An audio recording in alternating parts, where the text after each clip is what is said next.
to come together for an incredibly important discussion about our health and our safety in our communities and our kids. My name is Erin Murphy. I am the proud Senate Majority Leader. I'm so grateful to be with you tonight. I'm also a registered nurse and, just for fun, a brand new grandparent, which has given me all the more reason to fight for the people of Minnesota. It is important that we gather together. We're in a journey. We are on a journey together to make the kind of change that we need to make for our kids and our communities and our families across the state of Minnesota. And that is not just me, that is us.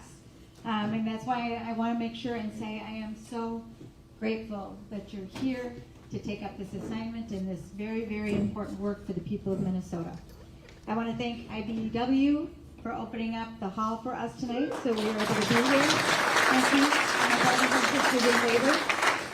I also want to thank anyone who is here who has experienced or have been a victim of gun violence, and especially want to give thanks to the parents and the families that are here from Annunciation.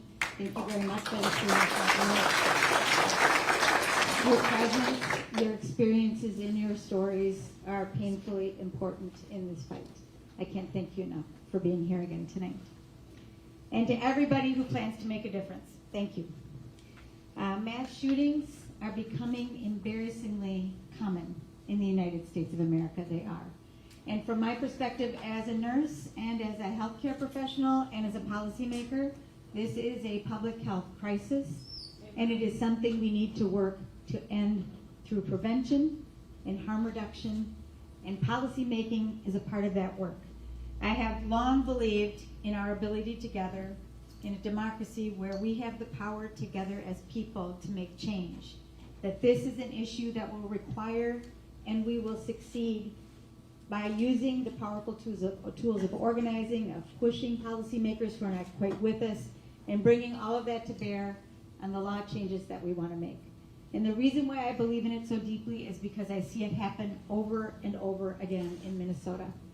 And in these last 3 years in Minnesota, when the Democrats had control with Governor Tim Walz and Democratic majorities in the House and the Senate, we passed significant gun violence prevention, including universal background checks that had been waiting for more than a decade, and red flag laws, also known as extreme risk protection orders. And that's right, it's important. Thank you. And if you look that up and Google it, if you will, you will see that the laws that we have put in place, especially around red flag laws, are making a real difference, and they are reducing and preventing mass shootings and gun violence. That's proof that we can make a change, and it will make a difference. So when I think about what we have to do now as a practitioner and somebody who believes, I know that we have to continue to push people who aren't quite clear about the agenda that we want to pass right now. From my perspective, we need to focus and continue to focus on mental health, and not just mental health for individuals, but a system that cares for people. And we need to think more deeply and act on what we understand is creating the radicalization of people who choose to use guns as a matter of violence and political statement. We've had a little bit of that this year, and we have to understand that as well. I want to make sure our schools are safe, and I don't mean by making them fortresses, but that the personnel there are ample and well prepared so that our kids can go to school to learn and not have to hide. And last, we can't deal with gun violence if we don't take up the issue of guns. We do need to ban semi-automatic weapons. We do need to ban magazines. We need to take up ghost guns and safe storage and binary triggers. These are hard policy fights. It is the one place where I feel like our politics continues to let us down, and I am determined along with you to make that different, to make something different. But it will take all of us working together, and I know you're here for that reason. Thank you for being here. Thank you for joining in this fight. Thank you, moms, for already being in the fight. I know many of you are already participating. And with that, I'd like to welcome our panel, including the First Lady of Minnesota, Gwen Walz. Come on up.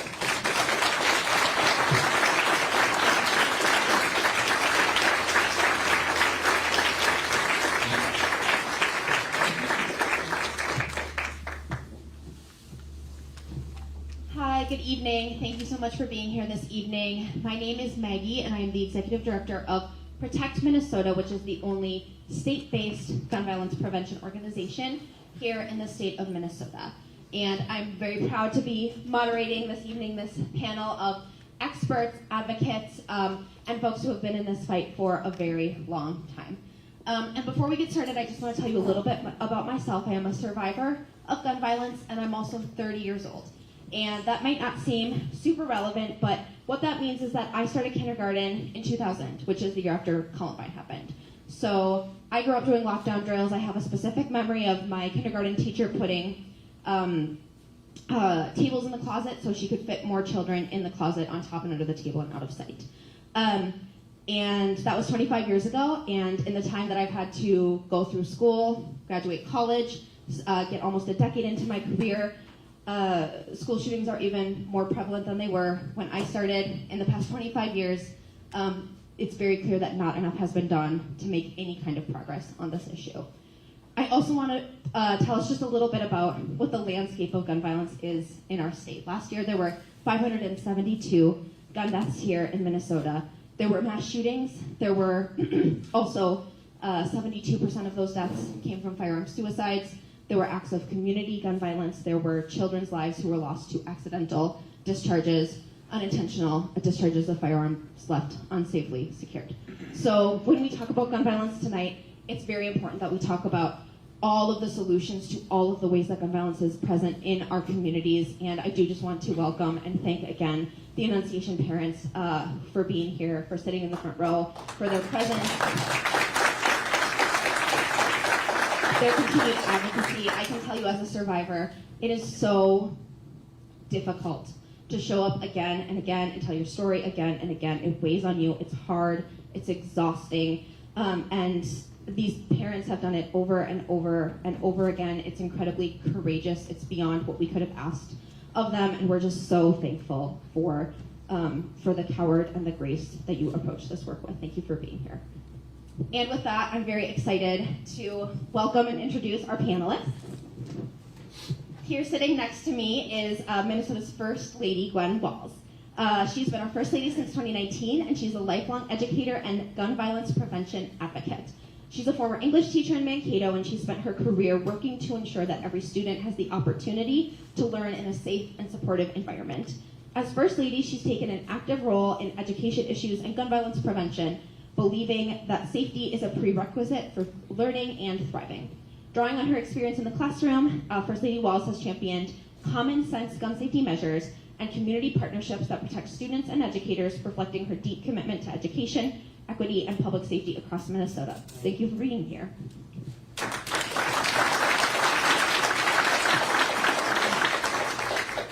Next is Jane Peterson, who is a nurse anesthetist. The hardest word to say. Thank you. Here in Rochester, where she is responsible for providing anesthesia care to patients undergoing various medical procedures. Aside from her work in the medical field, Jane is an active participant in Rochester's local Moms Demand Action chapter. Next is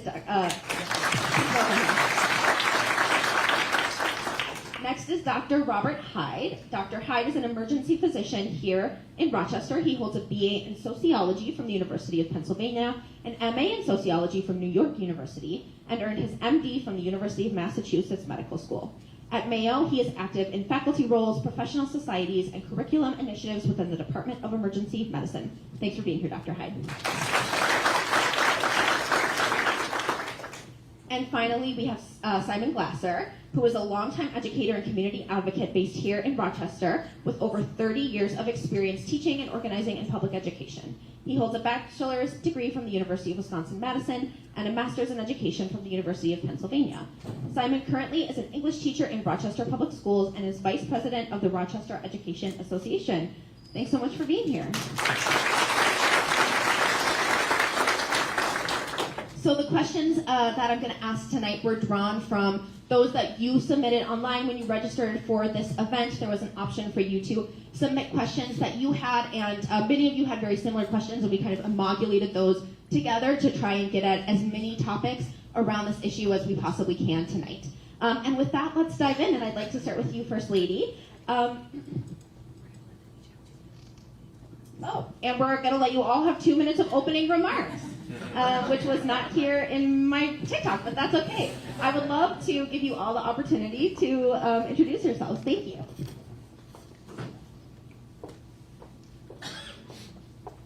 Good evening. I'm going to use this podium for opening remarks because I just wanted to see everybody who's in this room, and because I'm a little shorter,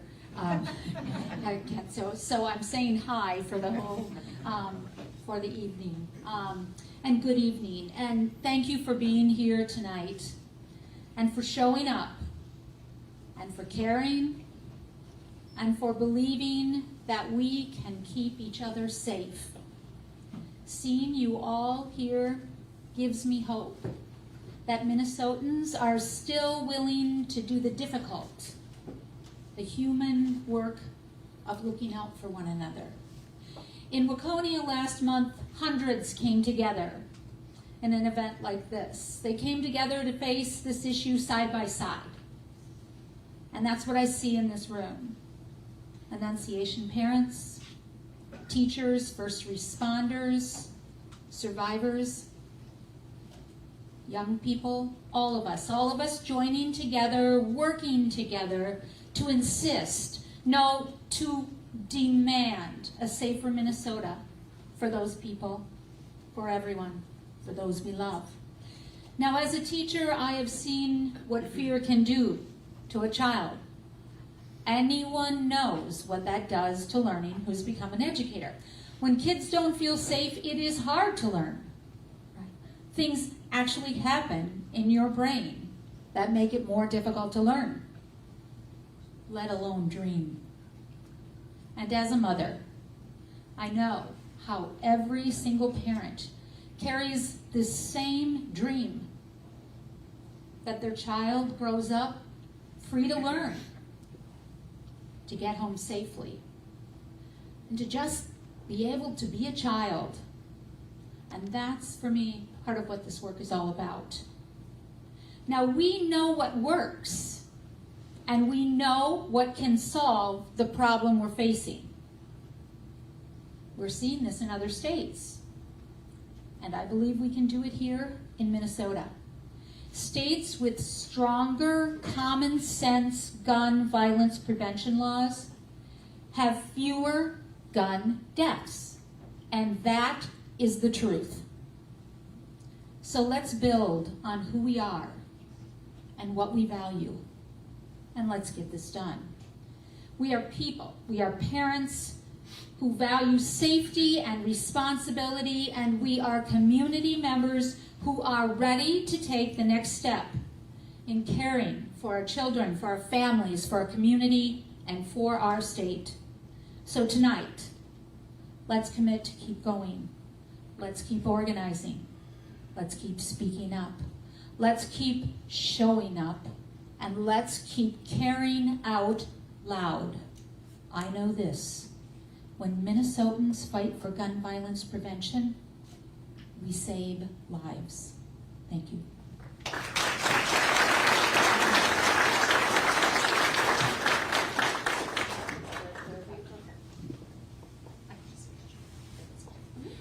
Hi, good evening. My name is Jane Peterson, and like she said, I'm a nurse anesthetist. Hardest word to say. In my graduation, they teach people how to say the word. I have lived in Rochester for over 30 years. I've been employed at Mayo Clinic for over 26 years.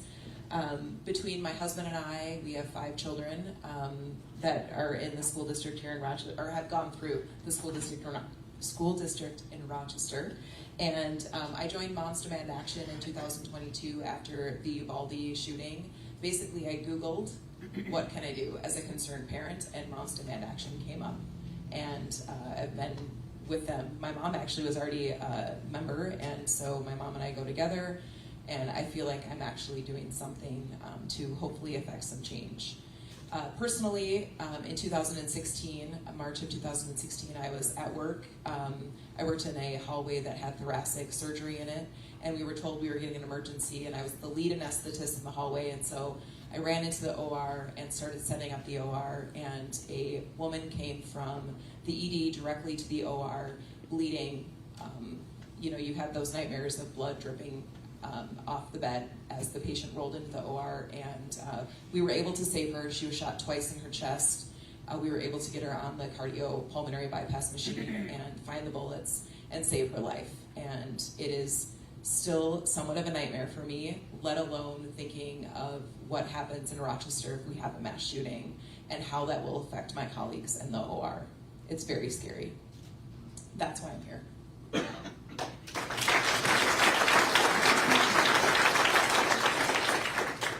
Good evening. Thanks so much for inviting me, and it's nice to see everyone here. Again, my name is Bob Hyde. I'm an emergency physician here in Rochester. I work at Mayo Clinic. This topic is important to me for multiple reasons. It is personal. I lost a close friend to a gunshot wound back in the mid-90s when I was living in New York City and working as a paramedic, and certainly cared for many patients with firearm-related injuries in my career, both working pre-hospitally as well as in the emergency department. Fortunately, we don't see as many firearm injuries in Rochester as other parts of the country do, particularly in more urban areas. But and I'll talk more about it later. But the trend is quite concerning. And then also I'll just say as a father now, I have two kids, 9 and 6, and they are in school obviously and having to go through drills for active shooters and things that I never thought of, things that I never worried about as a kid. And I don't know what the effects of that are going to be in the long term. We're studying that, and we need more research. So this affects me, I think, both personally and professionally. And again, I'm so happy to be here. Thanks very much.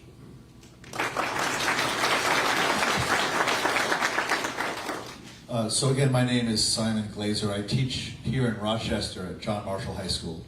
I see a couple, once a rocket, always a rocket. I see a couple other teachers in the room, and I think what I might say tonight might hit home for them as well. I should say that I am not empowered to speak for the school district. I'm speaking as an individual and as a teacher. And I also want to say I'm also a candidate for state senate here in District 24, but I'm not speaking as a candidate tonight. I'm here as a teacher and as a father.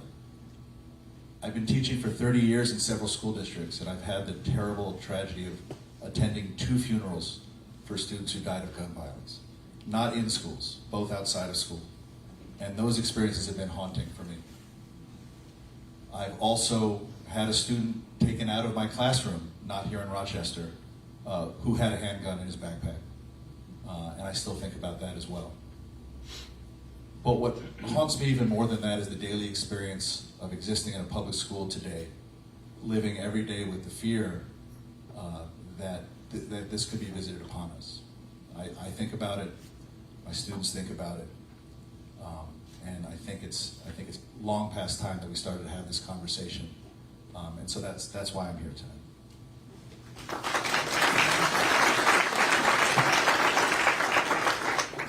And now I would like to turn to our panelists with some questions. First lady, I'd like to start with you.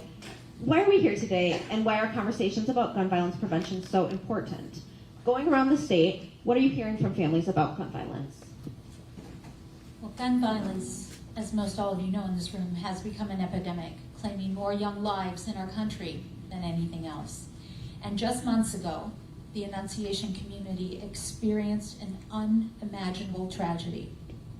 A place that was meant for learning, for worshiping, a place of safety, became the site of heartbreak and loss. If we didn't know it before that moment, we do now. It is time to act. And that's why we're here today. This town hall is about turning grief into purpose and energy into action. Grief into purpose and energy into action. Listening, learning, and finding solutions together. And we need your voices to get this done. Sign the petition. Contact your legislator. Keep showing up. Every single family deserves to feel safe, and every child deserves to learn without fear. And every community deserves peace. And what we know and what I have seen is that Minnesotans overwhelmingly support common sense, Measures like banning weapons of war from our streets. Steps that protect rights while saving lives. And I have spoken with those who have witnessed firsthand gun violence, the families, students, doctors, and communities who have been directly impacted. And they are demanding change. We're having the conversation today that will continue to push us as a state, push us forward toward the progress that Minnesotans are demanding. And frankly, it's the progress they deserve. Thank you. Dr. Hyde, I'd like to turn to you next. As an emergency medicine physician, would you share your knowledge and experience as to what firearms do to the human body and to children? Sure. So I think it's pretty intuitive. Firearm injuries cause a lot of damage to the human body. From a scientific perspective, it's a matter of energy transfer. And when a projectile or a bullet transfers its energy to the human body, there's injury. And we've seen injuries affecting all parts of the human body, right? Extremities, torso, head, nervous system, etc. So certainly the extent of the injuries and the severity of the injuries vary, but maybe perhaps the biggest variable would be the velocity of the projectile in terms of the extent of the injury. And I mention that because when we're talking about common sense solutions and we think about what are some things that we can do that have a scientific basis to prevent some of these injuries, we have to think a little bit about high-speed projectiles because they're going to do the most damage for sure. Children, it's always tragic when children are in the emergency department with these types of injuries. Unfortunately, younger children die, they're more likely to die, about twice as likely to die as older children from firearm injuries. And there's probably multiple reasons why that's the case, but we do see that particularly in the children under age 5. And then, again, I'll just share from my personal perspective, but in talking with my colleagues in the emergency department and trauma services as well, I think every time there's a firearm injury, it takes a little bit of hope away from us, from our hearts, from our souls. And you don't read about that in the scientific literature as often as I read about the types of injuries or the way to manage those injuries. But it has an effect, and it has a cumulative effect, and that's, I think, a real part of how it affects us as humans as well. Simon, or Mr. Glazer, as your students must call you, can you talk about what kids in your classroom are saying about gun violence? What can we do to keep our children safe? Yeah, so one thing I can tell you is that 30 years ago when I started teaching, one thing we didn't ever do was active shooter drills. They didn't exist. But now, every year, my students are forced to think about what they would do if an armed intruder entered our space. And they do think about it. They think about it a lot. They think about whether they would run and where they would run. They think about whether they would hide. They have discussions. I've heard them talk about how many notebooks they think it would take to stop a bullet. When I told my older daughter, who's in college now, yesterday that I was going to be participating in this event, she told me a story that I'd never heard before. She told me that when she was in middle school here in Rochester, she kept a letter in her backpack addressed to me in case she died at school that day. So when we talk about school shootings, we need to do two things. One, we have to get serious about dealing with the mental health crisis in this country. And two, we must limit access to military assault-style weapons and high-capacity magazines, period.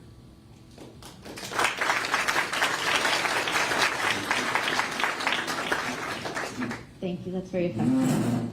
Jane, how has repeated exposure to firearm injuries affected nurses and other healthcare professionals, both emotionally and professionally? So this is a little bit hard to answer in Rochester because we don't experience a lot of gun violence in Rochester. Obviously, I told you about the situation that I had, but that was back in 2016. We do talk oftentimes about mass shootings and how we would set up our ORs and make sure that our ORs are open and how many victims we would be able to take. And it's just daunting to think of what we would have to do. And in healthcare, there is a phenomenon called second victim. And the second victim would be the healthcare provider who's taking care of these traumatic situations with patients, whether it be guns or any other traumatic situation. And I have actually lost colleagues to suicide because of this second victim phenomenon, feeling guilty, feeling like they didn't do enough.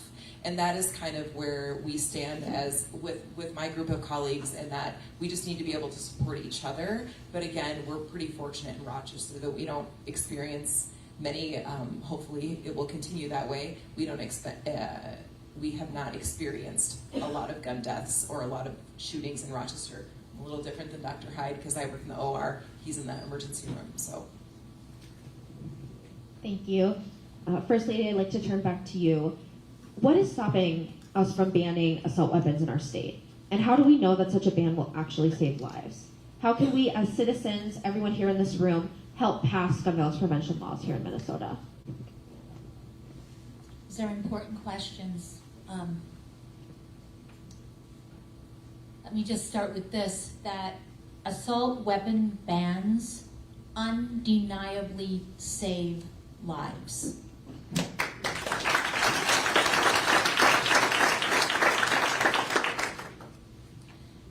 I think it was the first physician at the scene at Annunciation who said, assault rifles turn survivable injuries into fatal ones. They turn small tragedies into mass tragedies. They are guns that are designed for battlefields. They're meant to kill as many people as possible, as quickly as possible. I really can see no reason why assault weapons are necessary in any capacity, in any community in this state. And the research reflects this. From 2015 to 2022, mass shootings with 4 or more people killed where an assault weapon was used resulted in nearly 6 times as many people shot. More than twice as many people killed, and 23 times as many people wounded on average compared to those who did not involve the use of an assault rifle. Those numbers are staggering. A prohibition on assault weapons will prevent mass shooting fatalities, period. Minnesotans know this and overwhelmingly support these common sense measures like banning weapons of war from our streets.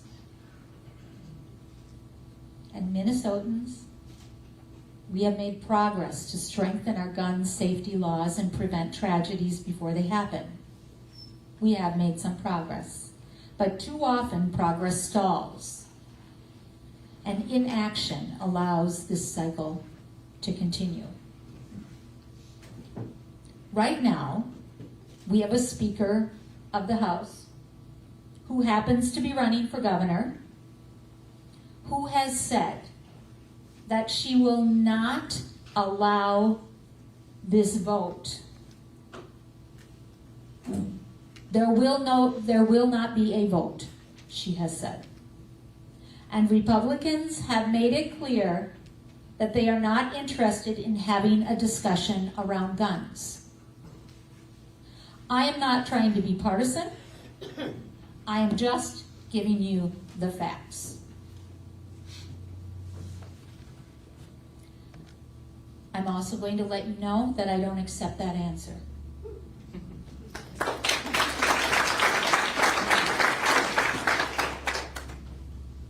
If they won't listen to us, maybe they will listen to you. Yeah. That's why we're holding these town halls. To bring your stories and your voices back to the Minnesota Capitol. We all want to protect our children. We all want safe schools. We all want safe communities. We all want to live without fear. Saving lives should never be a partisan issue.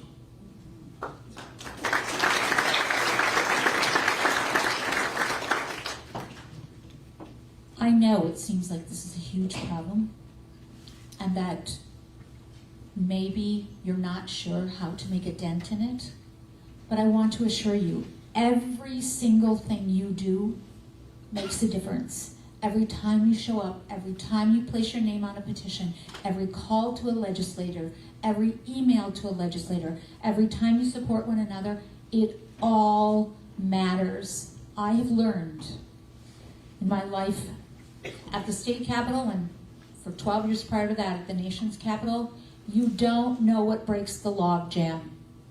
You do not know when the wedge is going to appear with just a sliver of light. And it sometimes is at the most surprising times in the most surprising ways.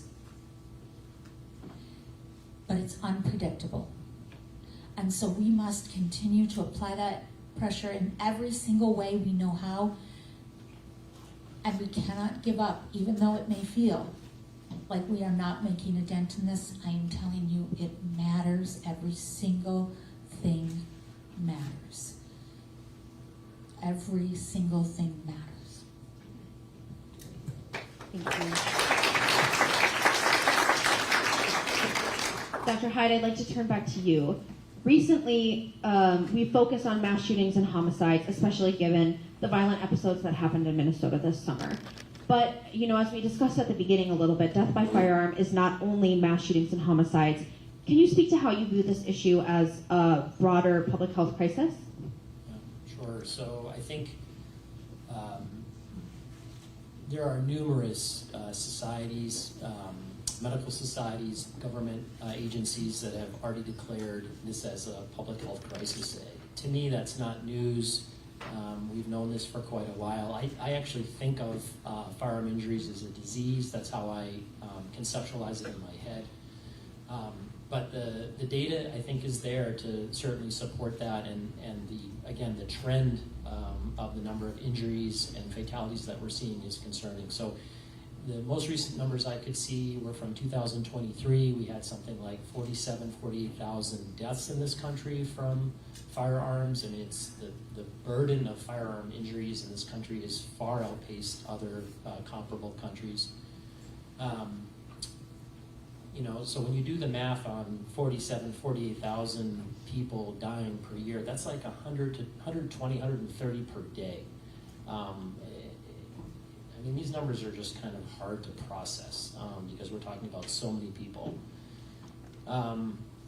Children, the leading cause of death in children in the last 5 years is now firearm injuries as well. And previously it was motor vehicle crashes, but now since 2020 it's firearm related injuries. So how can this not be a public health crisis?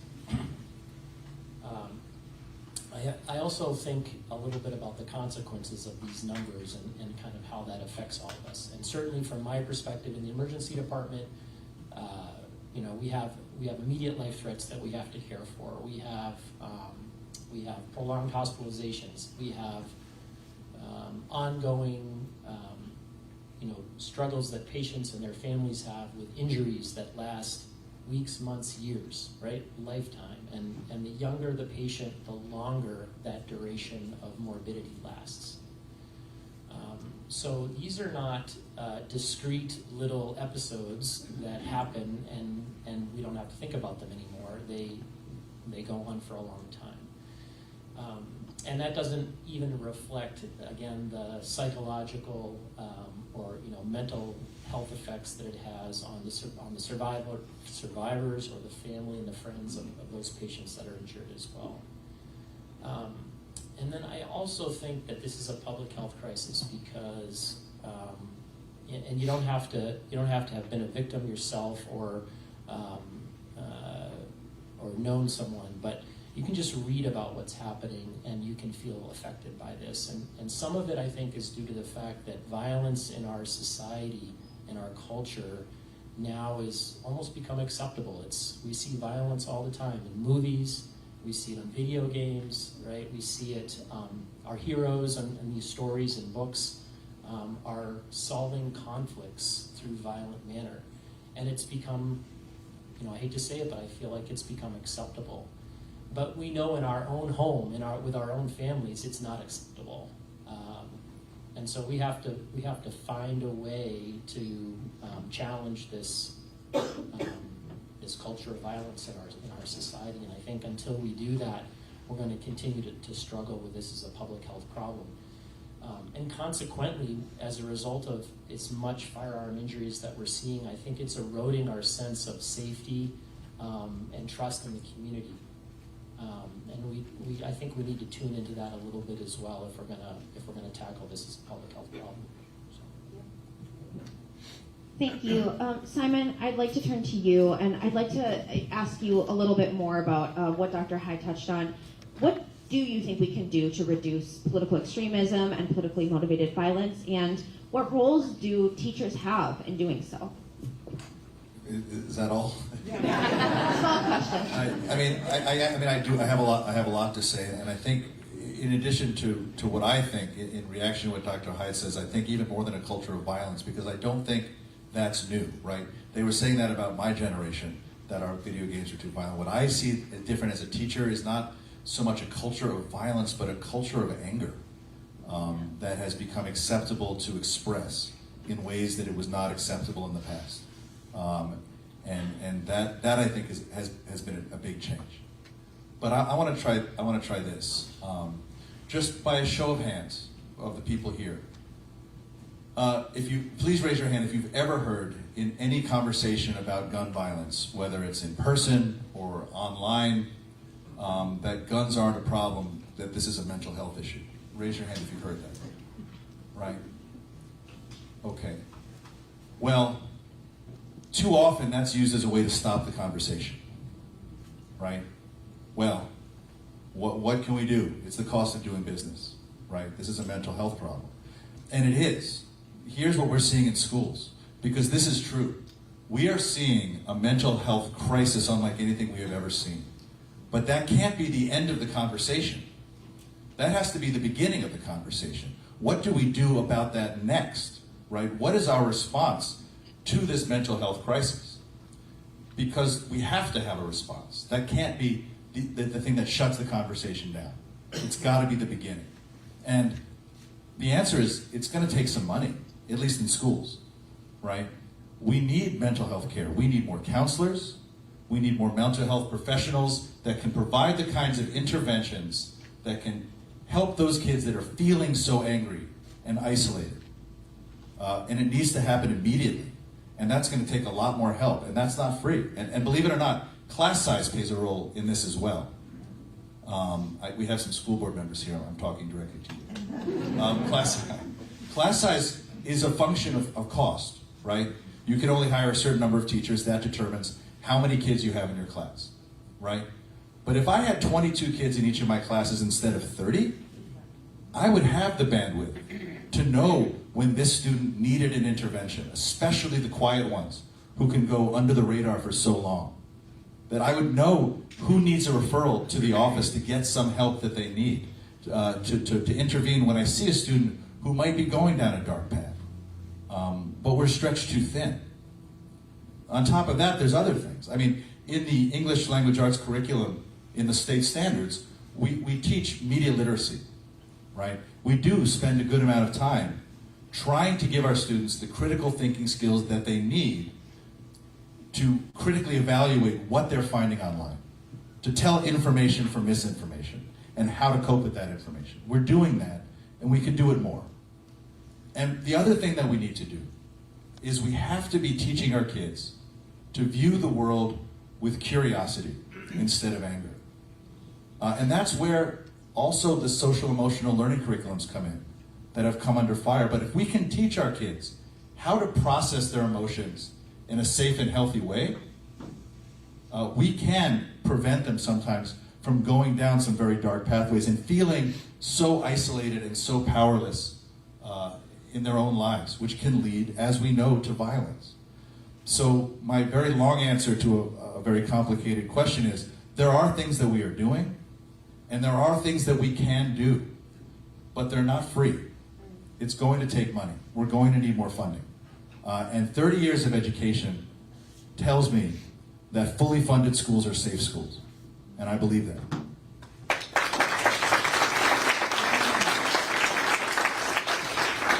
Thank you. And Jane, I'd like to go to you.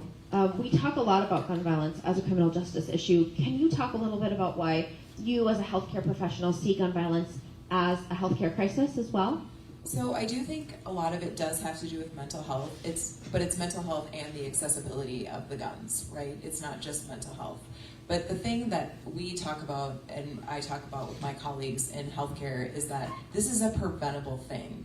It's like smoking. It's like eating too much butter. It's something that's preventable. Cancer is something that is not preventable. It's something that there are certain cancers, There are certain cancers that are preventable. There are some that just, it's your genetics.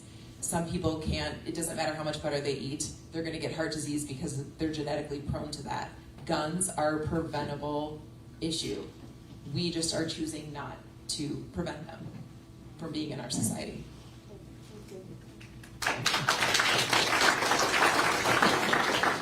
Well, I want to thank our excellent panel for being here today, for your words and your expertise. Before we end tonight, I have one more question for the group, and this can go to any of you, and we do have just, maybe 1 or 2 minutes per person. Can you talk about why you're here today, what inspired you to be here to speak out on this issue, and what do you hope is accomplished from these town hall events throughout the state?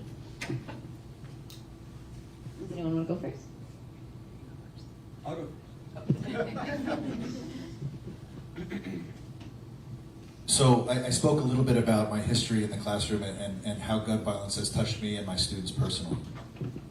But the other piece is I feel frustrated as a parent and as a teacher and as a community member that we're still asking the same questions and we're running up against the same brick walls. And we're living in a time when we are told that we are so divided we can't possibly achieve anything. And I just can't accept that. And I've seen this year so much energy from this community, from people organizing for all sorts of reasons, seeing what is fixable in the world, what we believe to be fixable in the world, and people actually organizing to try and make that change and putting their own, you're all here tonight on a Thursday night. It is Thursday. Sorry, it's been a very long week. I'm sorry. When we could all be doing other things, and we care enough to be here tonight. And I'm here for the same reason that you are, because I live in this community and I work in this community, and sometimes I'm scared because there is gun violence, and I have children, and that scares me. And so, as a teacher, as a member of the teachers union, and yes, sure, as a candidate for office, I believe that we need to make progress on this issue and many others, and I'm so encouraged to see all of you here tonight, and that's why I'm here, and thank you for being here. I really appreciate it.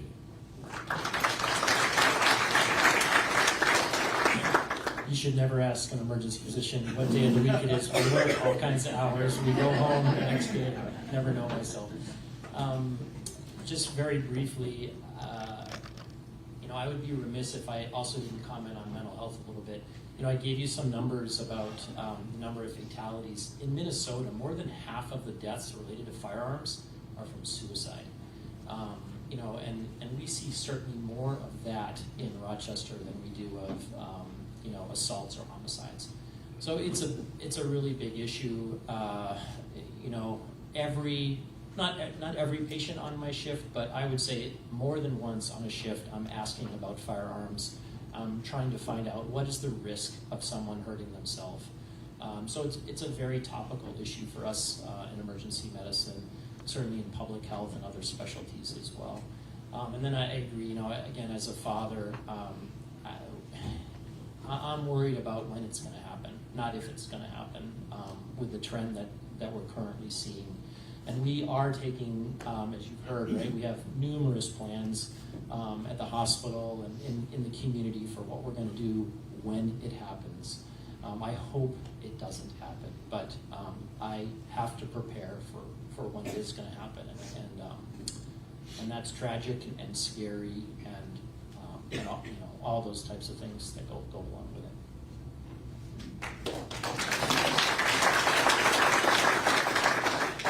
They pretty much touched on why I'm here. I have kids. I had my first grandchild this year, and I just want to be able to send children to school and have them be safe. And I also want my colleagues at work to be safe every day. And yeah, I guess it's kind of the same as what everyone is touching on up here. First lady will let you have last word. I want to vote.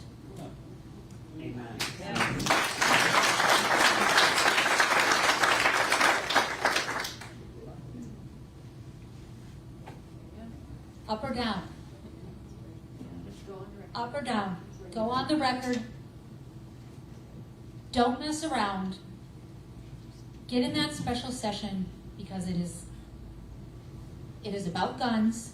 As Minnesotans, we are asking for this. We are asking every person we elected for this. And vote yes or no. And that's why I'm here. That's why I'm going all around this state. And I frankly think our elected leaders owe us that.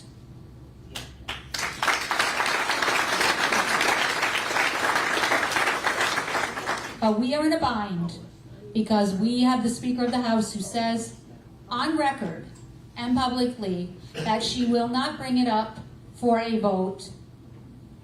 I think she said ever. But she will not bring it up for a vote, and the Republicans are saying that they're not going to have that discussion. And Tim and I, the governor and I, said we're not willing to wait until 2026 after the election to have the vote. We have to try every single thing we can. So I am here trying every single thing I can to help convince people to just come on in and have a vote, right? Say yes or no on this issue. And Minnesotans are very clear on this issue. They are very clear. Like there's something that we agree on here, and I think numbers would say, you know, about 70% probably. So let's have that vote. And all of these things, I mean, I don't disagree with mental health funding. Who would? But you know what? They voted against that too. So don't tell me mental health funding is the answer when you voted against it. Right? Up or down, give me a vote. That's why I'm here.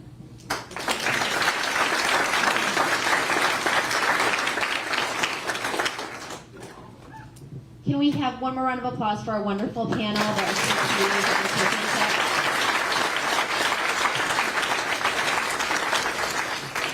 And to wrap things up this evening, we are joined by a couple of representatives who represent you right here in Rochester. And as Leader Murphy mentioned at the beginning, you know, our legislature has taken action on this issue. Just a couple of years ago, they took some really hard votes on extreme risk protection orders, which we know in other states save, you know, we talked so much about firearm suicides, and we know in other states that they prevent 11 to 14% of firearm suicides. So if that happened here, that would be dozens of lives saved. So we know those are extremely impactful. We're really lucky that we have them here now in Minnesota on the ground saving lives. They took a hard vote on universal criminal background checks so that every single gun sale in the state has a background check. You know, they voted to outlaw binary triggers a couple of years ago. So there is action on the state. It's a brave thing to do. It's a hard thing to do, to take these votes. You hear a lot from the other side on that. We're really, really appreciative of the leadership of our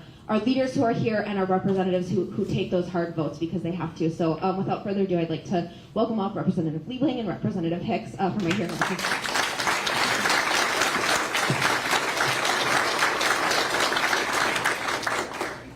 Wasn't that a wonderful conversation? conversation tonight. I feel inspired. Thank you all for being here and lifting your voices to this very important issue. I do want to make sure I mention we have a local champion in Senator Bolden. She started as a Moms Demand Action mom.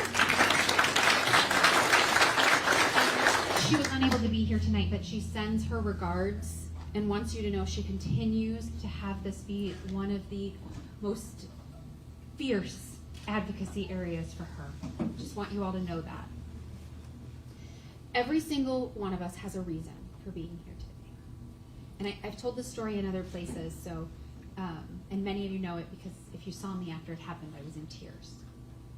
But I was getting ready to go to an event, and one of my children, my littlest one, who at the time was 10, I think, said, "Mommy, what shoes are you wearing?" And I said, "Well, Mommy's wearing the shoes she always wears." And she said, "Oh, good. Because if a bad guy with a gun comes, I want to make sure you can run." My 10-year-old believes that if I go to a political event, I better be wearing tennis shoes because somebody's probably going to try to kill me. Our kids know this is a problem. They are begging us to fix it. They truly wake up every day and assume that they could get shot at any time, at school, at a sport event, at the mall, or with their mama at a town hall. We have worked hard to try to do something. And we have to keep going. We can't give up. We can't say, well, we did some stuff. We can't say, well, that might upset somebody. And tonight, we heard from you, we heard from our panel, and we know how important it is that Minnesotans can live their lives without being shot or wounded or killed by weapons of war.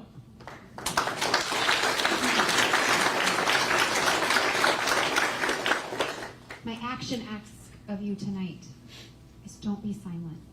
Don't take the little win as enough. Don't take this community as enough. Keep speaking out, keep pushing, and keep asking for the world our children deserve.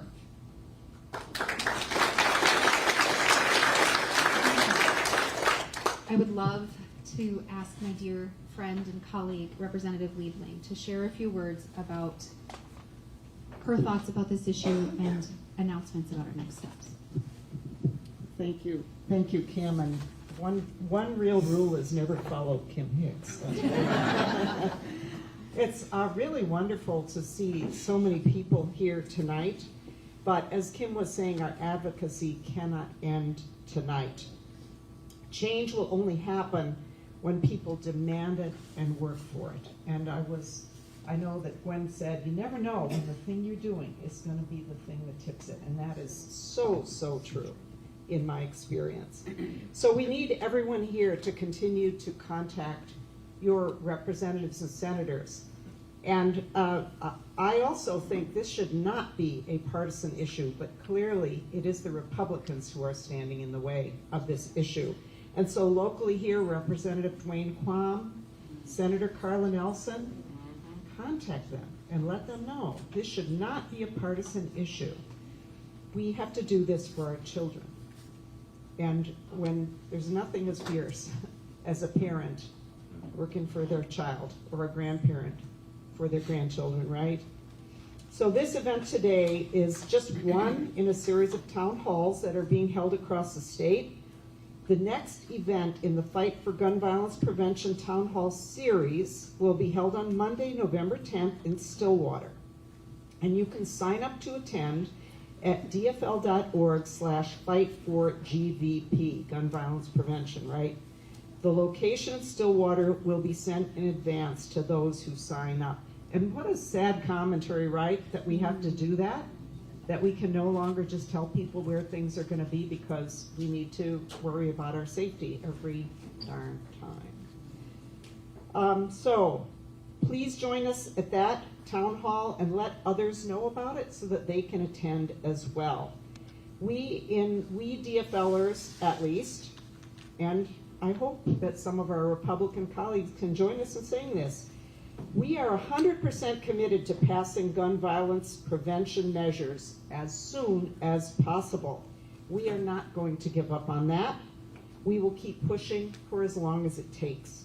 So again, thank you all for being here, for being in this work with us. Together we can and will keep our communities safe from gun violence. Thank you so much.